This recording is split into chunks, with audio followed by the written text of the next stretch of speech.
प्रधानमंत्री नरेंद्र मोदी की डिग्री का जिन्न जो कि बोतल में बंद था, आज लगभग 8 साल बाद फिर से बाहर आ गया है। और 2 दिन पहले दिल्ली के हाई कोर्ट के जस्टिस सचिन दत्ता के द्वारा दिए गए एक फैसले में, जिसमें उन्होंने कहा है कि प्रधानमंत्री नरेंद्र मोदी की डिग्री दिखाया जाना जरूरी नहीं है। अब ये चर्चा एक बार फिर आम हो गई है। एक तरफ तो बिहार में SIR का मुद्दा गरमाया हुआ है, जहां पर राहुल गांधी और तमाम विपक्षी दल जो है इंडिया गठबंधन जुड़े हुए लगातार प्रधानमंत्री पर हमला कर रहे हैं। दूसरी तरफ RSS का साथ मनमुटाव का मामला है, वो भी गरमाया हुआ है। भारतीय जनता पार्टी के लिए एक और कॉर्नर है जो कि इन दिनों संवेदनशील है, वो है उपराष्ट्रपति पद का चुनाव, जिसमें एनडीए और इंडिया गठबंधन आमने सामने है। तो कुल मिलाकर देखा जाए, भारतीय जनता पार्टी और खासतौर पर प्रधानमंत्री नरेंद्र मोदी और गृह मंत्री अमित शाह के लिए इस समय मल्टी कॉर्नर कॉन्टेस्ट की स्थिति बनी हुई है। जितने मुद्दे हमने गिनाए, इन सब मुद्दों से तो वो जूझ ही रहे हैं। इनके साथ एक मुद्दा और है, वो यह है 75 साल की उम्र के बाद राजनीति से संन्यास दे देना चाहिए। तो प्रधानमंत्री क्या 75 साल के बाद भी कंटिन्यू करेंगे? और उनको कंटिन्यू नहीं करना चाहिए, ऐसा RSS के प्रमुख मोहन भागवत कहीं न कहीं बोल भी चुके हैं। तो इन सब विवादों से जूझ रहे प्रधानमंत्री नरेंद्र मोदी और गृह मंत्री अमित शाह के लिए ये एक नया मुद्दा सामने जरूर आ गया, जिसको लेकर उनके सामने एक बार फिर परेशानियां खड़ी हो सकती हैं। हालांकि हाईकोर्ट ने फैसला उनके पक्ष में सुनाया कि प्रधानमंत्री को डिग्री दिखाने की आवश्यकता नहीं है, ये एक तरह से उनके हक की बात है। लेकिन जो लोग आज से 7 साल पहले हाईकोर्ट गए थे इस मुद्दे को लेकर के कि राइट टू इंफॉर्मेशन के तहत, जो कि आम नागरिकों पे लागू होता है कि सूचना का अधिकार, और इस देश में हर इंसान को, आम नागरिकों को अपने नेता और सेलिब्रिटी या कोई ऐसी शख्सियत जो जनता से सीधी जुड़ी रहती है उसके बारे में जानने का अधिकार है। क्योंकि वो जानकारी नहीं मिल पा रही थी, इसलिए लोग हाईकोर्ट भी गए और हाईकोर्ट ने लगभग 8 साल बाद यह फैसला दिया, प्रधानमंत्री नरेंद्र मोदी के लिए डिग्री दिखाया जाना जरूरी नहीं है। और खास बात यह है कि ये फैसला उस समय आया जबकि बिहार में SIR की कार्रवाई चल रही है। SIR की कार्रवाई के दौरान आम नागरिकों से उनके 11 तरह के दस्तावेज बिहार में मांगे जा रहे हैं। उनके पास यदि श्रम कार्ड है या आधार कार्ड है या पैन कार्ड है, इनको नहीं मान रहे हैं वो लोग SIR वाले। वो सीधा सीधा कह रहे हैं कि हाई स्कूल की मार्कशीट होनी चाहिए जिसमें जन्म तिथि हो। उसके अलावा जन्म प्रमाण पत्र, न सिर्फ उनका बल्कि उनके माता पिता का भी जन्म प्रमाण पत्र मांगा जा रहा है। इसीलिए एक तरफ देखा जाए तो आम जनता से 11 तरह के दस्तावेज मांगे जा रहे हैं उनके मतदान के अधिकार के लिए। वहीं दूसरी तरफ जो कि जन सेवक हैं प्रधानमंत्री नरेंद्र मोदी, उनकी डिग्री को लेकर के हाईकोर्ट ये कह रहा है कि डिग्री दिखाया जाना आवश्यक नहीं है। ये कहीं ना कहीं दो तरह की बातें हो गई। और क्योंकि नियम सबके लिए एक होता है, एक होना भी चाहिए, चाहे वो आम नागरिक हो, चाहे वो प्रधानमंत्री हो या कोई भी मंत्री हो। और ये सब मामला इसलिए भी जरूरी आ गया क्योंकि जितने भी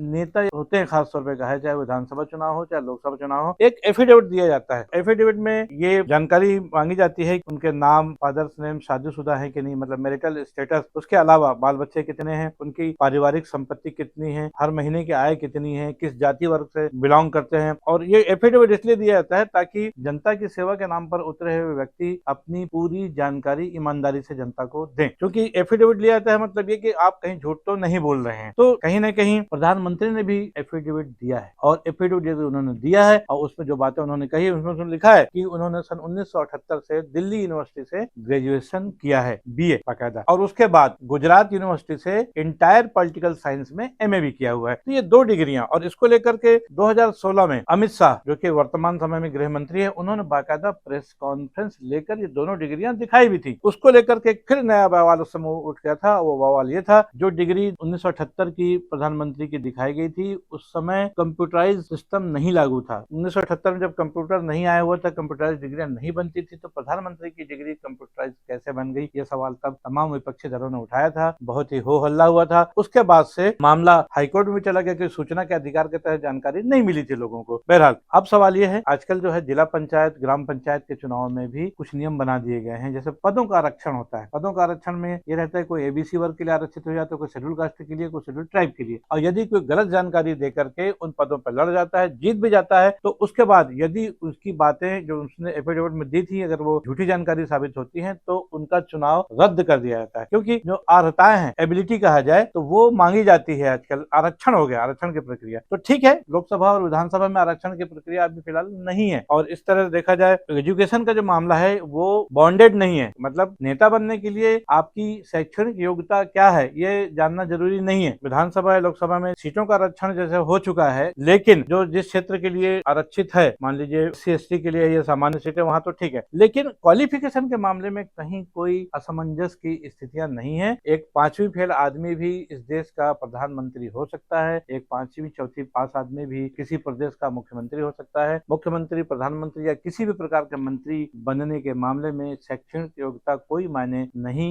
रखती, तो इसलिए इन सब चीजों की जरूरत भी नहीं। लेकिन एफिडेविट में कोई चीज कोई इंसान देता है और उसकी सत्यता की बात सामने आती है, अगर वो चुनौती बन जाती है तो सामने आना चाहिए उस सच्चाई को, और ये जानने का अधिकार इस देश के आम नागरिकों को भी है। एक बात और, 2014 से पहले जब प्रधानमंत्री Narendra Modi PM in waiting हुआ करते थे, जब समय 2012 के आसपास उनका नाम प्रधानमंत्री पद के लिए नामित हो गया था, चर्चा शुरू हो गई थी, उस समय भी उन्होंने एक इंटरव्यू दिया था और उस इंटरव्यू में कहा था कि मैंने 17 साल की उम्र में घर छोड़ दिया था और गांव के स्कूल में मैंने हाई स्कूल तक की शिक्षा ली। उसके बाद उन्होंने आगे की शिक्षा का जिक्र नहीं किया, बल्कि यही कहा कि मेरी शिक्षा हाई स्कूल तक। आइए सुनते हैं कि उन्होंने प्रधानमंत्री बनने से पहले क्या कुछ कहा था। अच्छा, मोदी जी कहा जाता है कि आप बड़ा कंप्यूटर सेवी हैं, आपको कंप्यूटर पे काम करना, इंटरनेट पे काम करना, अपनी वेबसाइट बनाना, इन सबका बड़ा शौक है।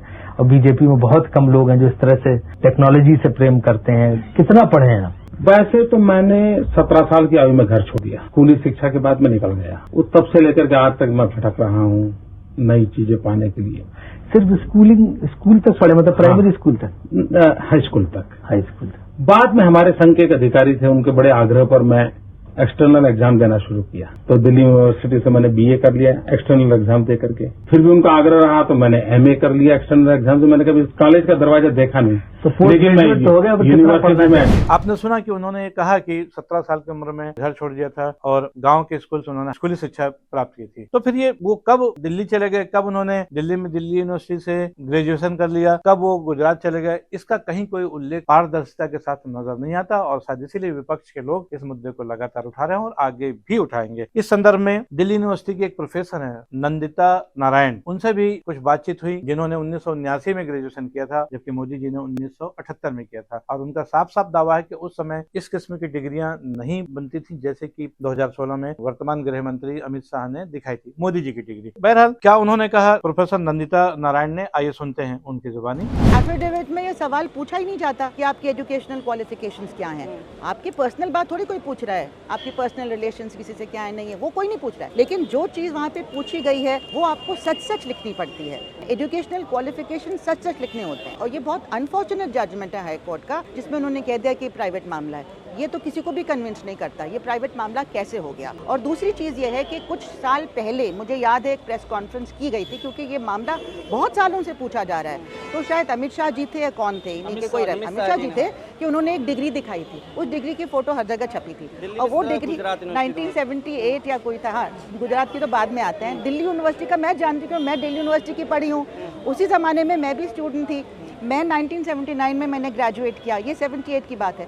उस ज़माने में कोई कंप्यूटराइज्ड डिग्री नहीं होती थी और जो सबूत दिया गया था प्रेस कॉन्फ्रेंस में, जहाँ तक मुझे याद है, वो कंप्यूटराइज्ड डिग्री था। तो और कंप्यूटराइज्ड मार्कशीट थी, सब हाथ से लिखा जाता था उस ज़माने में। तो ये अपने आप में एक बहुत सीरियस मामला है। और गुजरात वाला तो एंटायर पॉलिटिकल साइंस में तो कोई सब्जेक्ट ही नहीं है ऐसा गुजरात यूनिवर्सिटी में, तो आपने कैसे उसमें एमए का क्लेम किया। तो इन चीज़ों से बहुत दुख होता है। एक अनफॉर्चुनेट बात है कि हमारे प्राइम मिनिस्टर जो हमारे देश के लीडर हैं, तो उनके बारे में जब इस तरह के सवाल चल रहे हैं तो उनको क्लियर कर देना चाहिए। एक छोटे से गरीब आदमी से तो आप तरह तरह के डॉक्यूमेंट मांग रहे हैं, 11 में से आप इतने दिखा दो।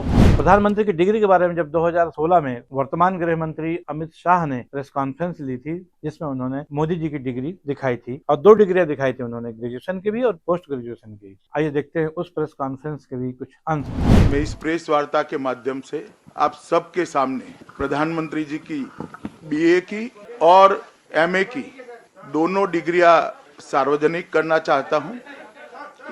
करेंगे, दोनों डिग्रियां सार्वजनिक करना चाहता हूं और ये दोनों डिग्रियों की प्रति भी आपको उपलब्ध करा दी जाएगी। इन सब के बीच ये चर्चा जरूर है, क्योंकि कानून तो कानून होता है, सबके लिए एक बराबर होता है। ऐसे ही एक मामले में एमएलए को जेल भी हो चुकी है। और दूसरी बात ये कि हाईकोर्ट जो लोग गए थे, हालांकि हाईकोर्ट ने फैसला ये दे दिया है कि मोदी जी की डिग्री दिखाया जाना जरूरी नहीं है, लेकिन ये भी हो सकता है, चर्चा जो चल रही है, वही लोग अब सुप्रीम कोर्ट जाने की तैयारी कर रहे हैं। अब सुप्रीम कोर्ट चूंकि इस देश की सर्वोच्च ऐसी संस्था है जिसका निर्णय सर्वोपरि होता है, और ऐसे ही एक मामले में सुप्रीम कोर्ट ने पिछले दिनों इलेक्टोरल बॉन्ड के संदर्भ में भी महत्वपूर्ण फैसला दिया था। तब ये कहा कहा था, किस पार्टी को कितना चंदा किस कंपनी ने दिया है, ये जानने का अधिकार इस देश के नागरिक को है। और उसके बाद राजनीतिक पार्टियों को इलेक्टोरल बॉन्ड का जो ब्यौरा था, जिसमें चंदा जो मिला था, वो सबको सार्वजनिक करना पड़ गया था। तो हो सकता है इस मामले में भी जब लोग सुप्रीम कोर्ट जाएंगे तो हाई कोर्ट का फैसला, इस पर सुप्रीम कोर्ट क्या निर्णय लेता है, ये भी एक सवाल रहेगा। लेकिन इतना जरूर है कि इस समय प्रधानमंत्री नरेंद्र मोदी और गृह मंत्री अमित शाह की परेशानियां कहीं न कहीं लगातार बढ़ी हुई नजर आ रही हैं और कई मामलों में उनको संघर्ष करना पड़ रहा है और एक नया संघर्ष डिग्री के मामले में आने वाले समय में उनके सामने फिर सामने आ सकता है। फिलहाल विपक्ष इस मुद्दे को उठा सकता है और उठाएगा ही। जो लोग हाई कोर्ट गए थे वो सुप्रीम कोर्ट भी जा सकते हैं। बहरहाल तब सुप्रीम कोर्ट इस बारे में क्या फैसला देता है, इस पर सबकी निगाहें बनी रहेंगी। तब तक बने रहिए आप भी न्यूज T20 के साथ। मैं हूं बीडी निजामी। इस खबर में आज बस इतना ही। हमारी ये खबर प्रधानमंत्री नरेंद्र मोदी की डिग्री से संबंधित आपको कैसी लगी, इस पर अपनी राय अवश्य दें। खबर को लाइक करना ना भूलें और चैनल को सब्सक्राइब करना भी। कल फिर मिलेंगे किसी ऐसी ही नई खबर या विश्लेषण के साथ। तब तक के लिए दीजिए इजाजत। जय हिंद, जय भारत, जय छत्तीसगढ़।